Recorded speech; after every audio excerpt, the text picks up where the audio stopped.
ఆస్తులెన్ని ఉన్న చిల్లరే జల్లేరు, అంతస్తులెన్నున్న పాడనే గడుతారు. పంచోనివైతే నలుగురు మోస్తారు, చెట్టోనివైతే చీకొట్టిపోతారు. నాది నాది అంటావు నరుడా, నీదంటూ ఏమిటిరా, నీ ఎంట వచ్చేది ఏమిటిరా.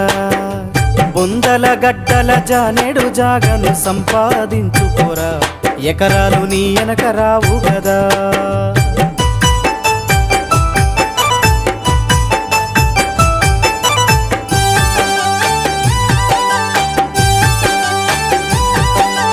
ఉన్నంతకాలం ఎగిరెగిరి పడతావు, ఊకుండవెందుకురా, అయ్యో సయ్యాటలాడేవురా. ఎక్కి వచ్చిన మెట్లను మరచి తోకూపుతుంటావురా, అర్రె తై తక్కలాడేవురా. ఏలెత్తి చూపి ఎక్కిరిస్తుంటావు, ఎదుటోటి బతుకును హేళన చేస్తావు. నీ